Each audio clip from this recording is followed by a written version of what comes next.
നീറ്റുകക്കയുടെ രാസനാമം എന്താണ്? ഉത്തരം calcium oxide. നീറ്റുകക്കയുടെ രാസനാമം എന്താണ്? ഉത്തരം കാൽസ്യം ഓക്സൈഡ്.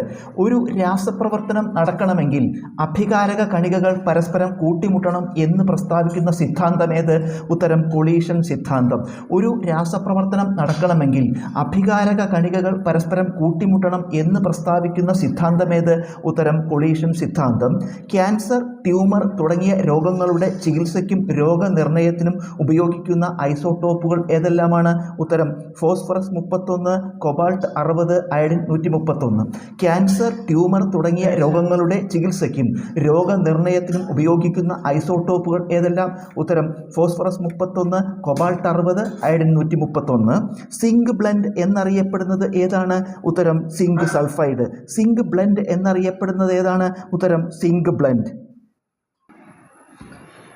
രാജദ്രാവകം അഥവാ അക്വാറീജിയ എന്താണ്? ഉത്തരം നൈട്രിക് ആസിഡും ഹൈഡ്രോക്ലോറിക് ആസിഡും 1:3 എന്ന അംശബന്ധത്തിൽ കലർത്തിയ മിശ്രിതം. രാജദ്രാവകം അഥവാ അക്വാറീജിയ എന്താണ്? ഉത്തരം നൈട്രിക് ആസിഡും ഹൈഡ്രോക്ലോറിക് ആസിഡും 1:3 എന്ന അംശബന്ധത്തിൽ കലർത്തിയ മിശ്രിതം. ടൈറ്റാനിയം ഡയോക്സൈഡ് നിർമ്മാണത്തിന് ഉപയോഗിക്കുന്ന ധാതുവേത്? ഉത്തരം ഇൽമനൈറ്റ്. ടൈറ്റാനിയം ഡയോക്സൈഡ് നിർമ്മാണത്തിന് ഉപയോഗിക്കുന്ന ധാതുവേത്? ഉത്തരം ഇൽമനൈറ്റ്. ആറ്റത്തിൻ്റെ സൗരയൂഥ മാതൃക ആരുടെ സംഭാവനയാണ്? ഉത്തരം ഏണസ്റ്റ് റൂഥർഫോർഡ്. ആറ്റത്തിൻ്റെ സൗരയൂഥ മാതൃക ആരുടെ സംഭാവനയാണ്? ഉത്തരം ഏണസ്റ്റ് റൂഥർഫോർഡ്. അമ്ലമഴയ്ക്ക് കാരണമായ വാതകങ്ങൾ ഏതെല്ലാം? ഉത്തരം സൾഫർ ഡയോക്സൈഡ്, നൈട്രജൻ ഓക്സൈഡ്. അമ്ലമഴയ്ക്ക് കാരണമായ വാതകങ്ങൾ ഏതെല്ലാമാണ്? ഉത്തരം സൾഫർ ഡയോക്സൈഡ്, നൈട്രജൻ ഓക്സൈഡ്.